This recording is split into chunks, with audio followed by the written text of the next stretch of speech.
Welcome to the Graceful Exit podcast. I'm Kimberly Hoertz, founder of The Graceful Exit, created to educate, empower, and support women as they navigate divorce. Beginning with us, we are putting a stop to the divorce stigma through meaningful conversations about the emotional and endearing experience divorce often brings. My hope is that you'll follow along on this journey and join our community of women navigating divorce with grace. Hi, everybody. Today I have the absolute pleasure of interviewing Ilyssa Panitz, who has been just such an amazing person that I've gotten to know over the last couple of months, and being able to share her experience and her story and how she's come out the other side of divorce. And if you want to go ahead and introduce yourself and give us a little bit of background about you personally, and then we'll go into your journey professionally. Absolutely. And thank you for having me. What an honor, because I too love the work that you're doing. And the work you're doing is so important and Thank so you. needed. Where I come in, I was doing celebrity entertainment. I was the girl on every red carpet and sitting across from every celebrity. And then starting in February 2018, I started my own divorce. And while I was going through it, I noticed that the industry, as in the media world, didn't have a divorce journalist. And we look to journalists always for information that we need to know. And I just took everything on my desk. I went thrum on the floor, and I just started emailing, really just sitting from a dining room table to anybody and everybody I knew. I said, I'm a divorce journalist. And I think that the most common response is, what? Mhm. What's that? And I said, and that's my point. Millions of people go through divorce every year. It's like a 60+ billion-dollar industry, and yet nobody understands it.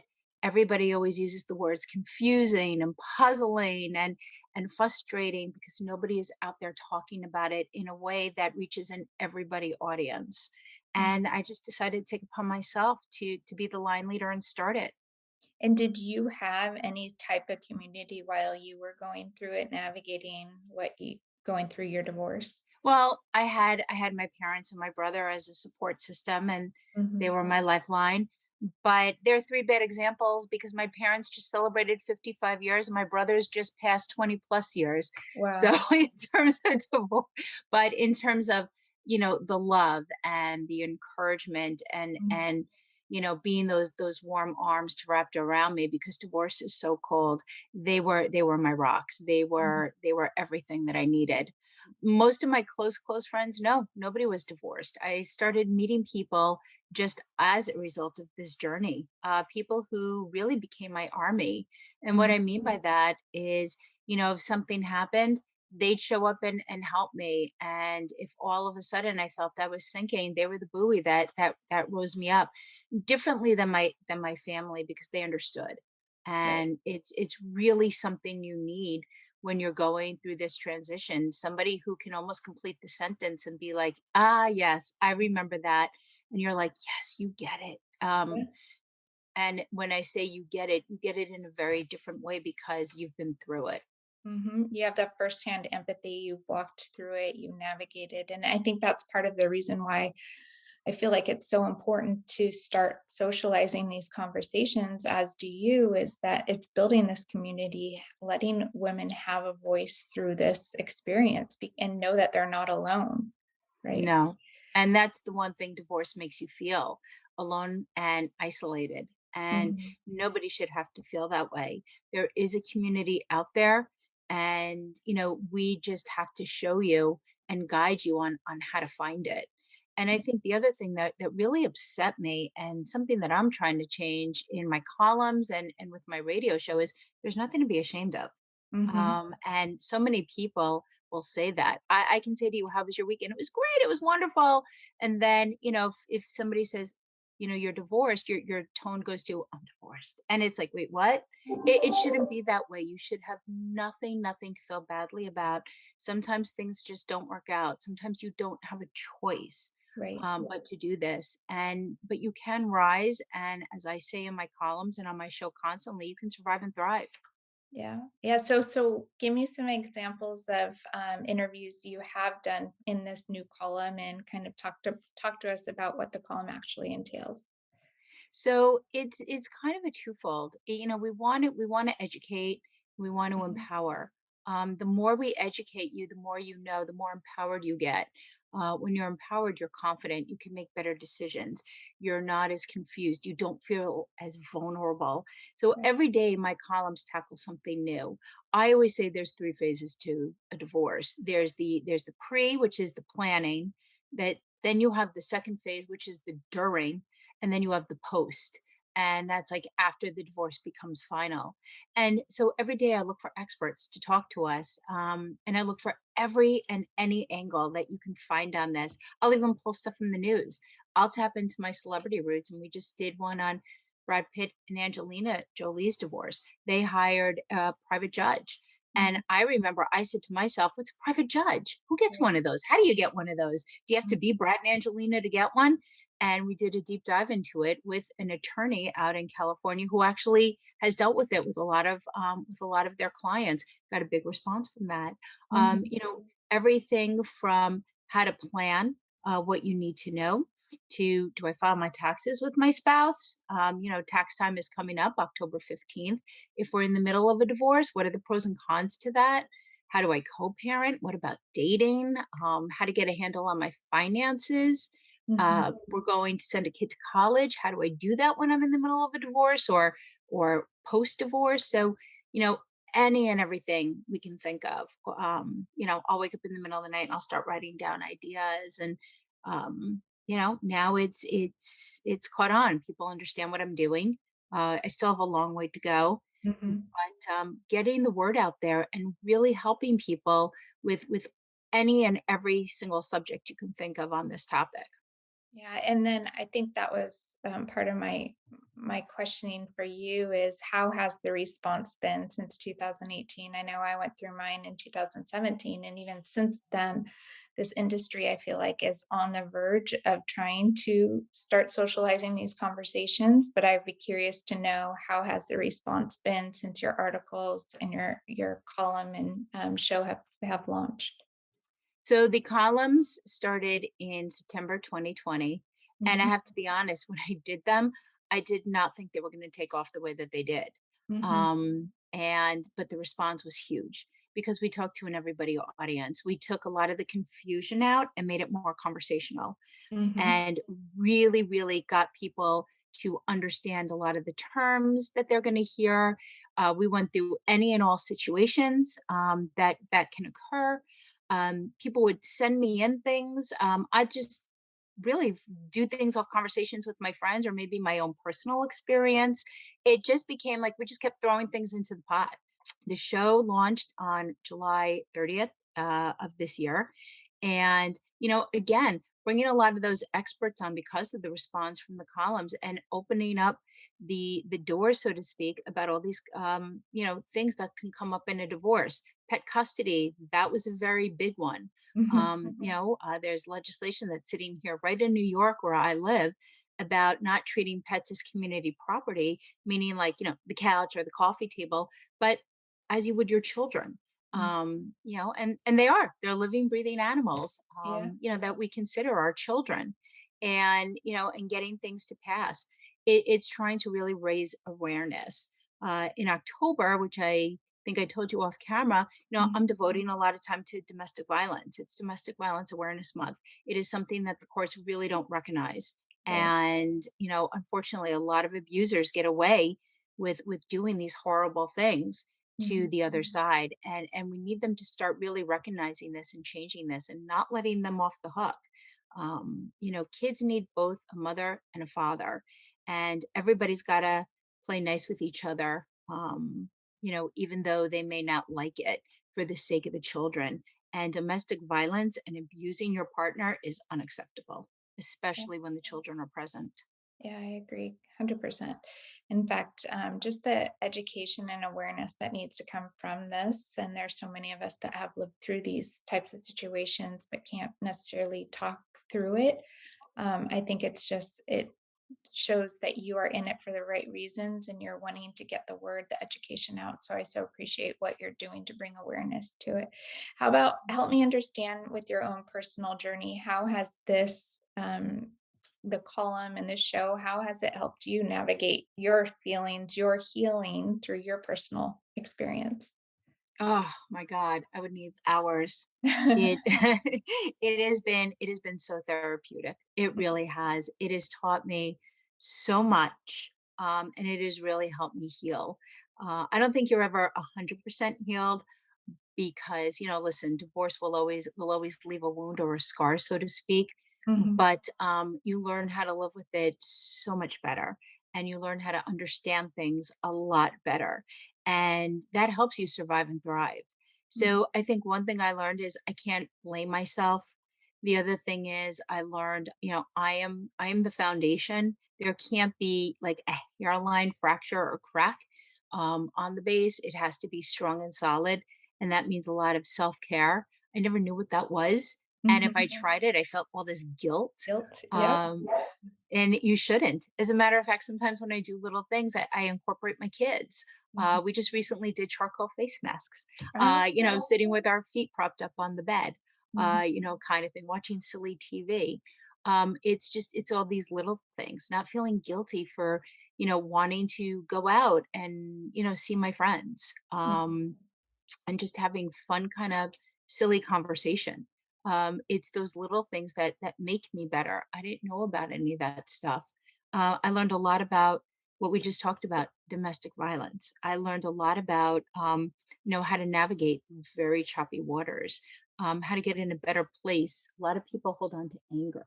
mhm, Um, because we hear about all the different stages of divorce, how to understand that these things are very natural, and you need to work through each one so you can get to the point of acceptance, which is kind of like clearing the finish line, so to speak.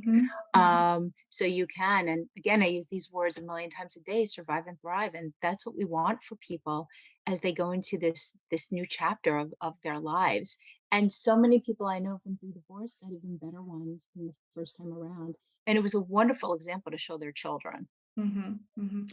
So, I mean, your divorce is somewhat recent in the sense that it's 3 years old. How long do you feel like it took you to get to that place of surviving and thriving? Because there's so many women out there that I feel like get stuck and think that there's no way out through that thick of things, through that the middle ground, if you will, right?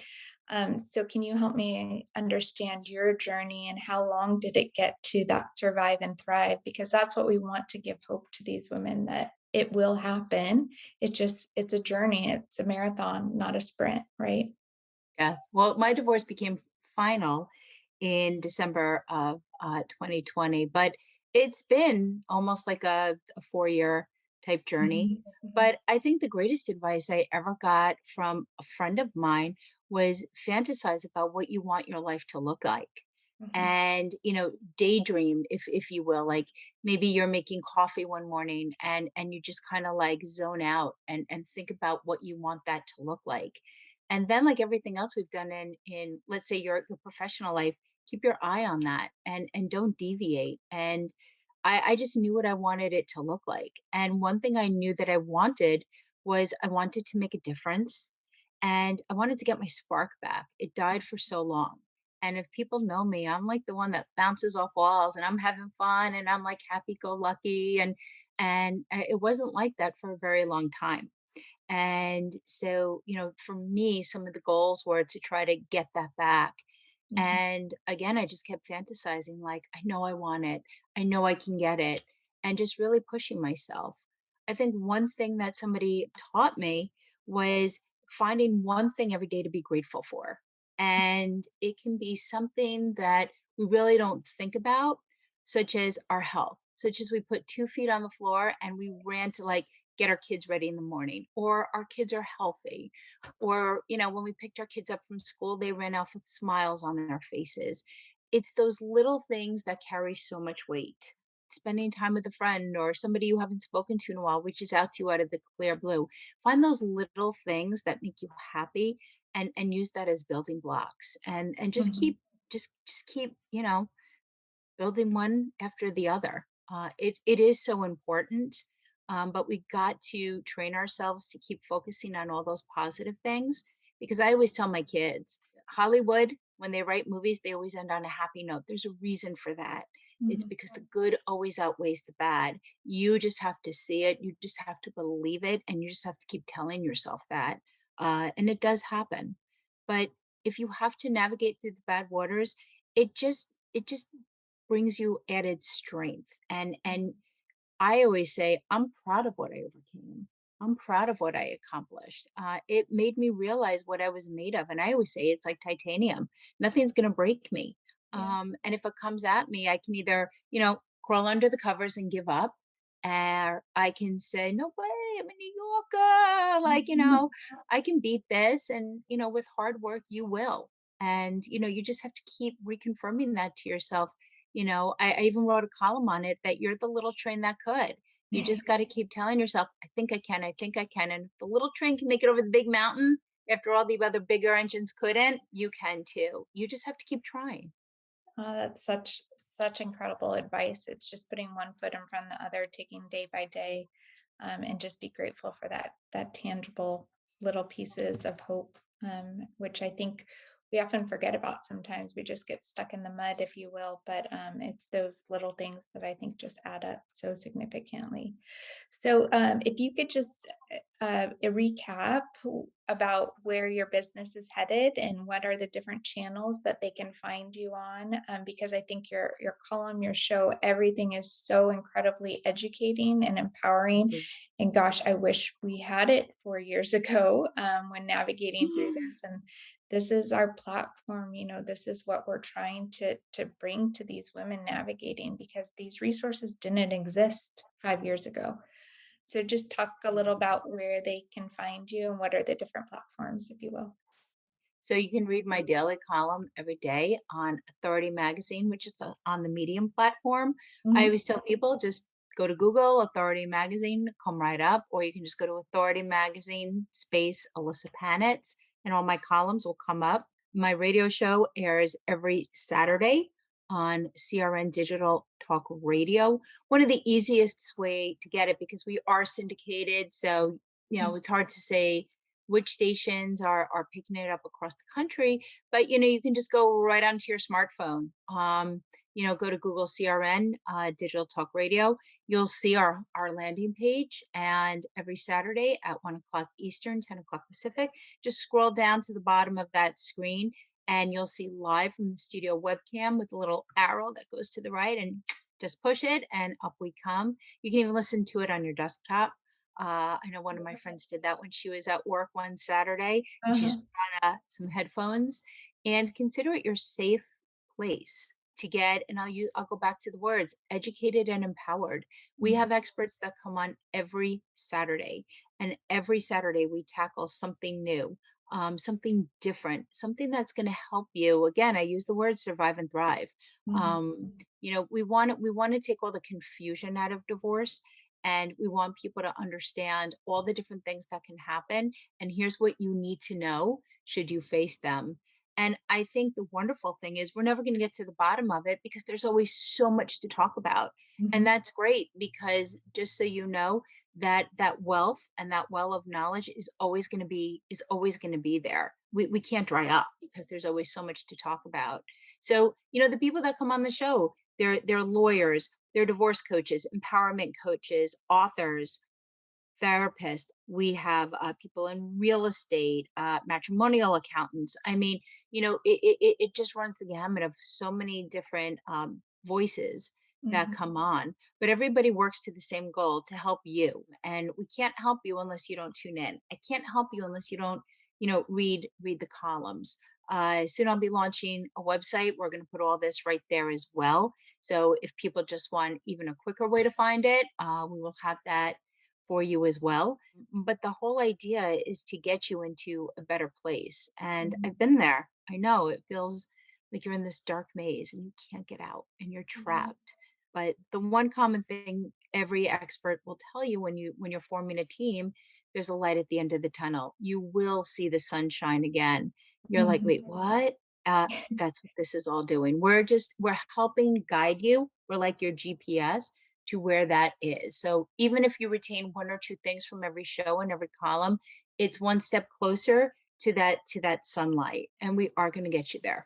Well, I so appreciate, Alyssa, just your talent and expertise and how you were able to pivot your journey in life and career and focus on something that just wasn't out there for women. And you have, gosh, in the last 2 years, just done an incredible job of kind of blowing it up and paving a way for all of us to follow and educating and empower women through this experience. So I appreciate you and what you're Thank doing you. and just your time to come on and share your assets, your resources to what you're providing for women. So thank you so Thank so you. much. Thank you. All right, take care.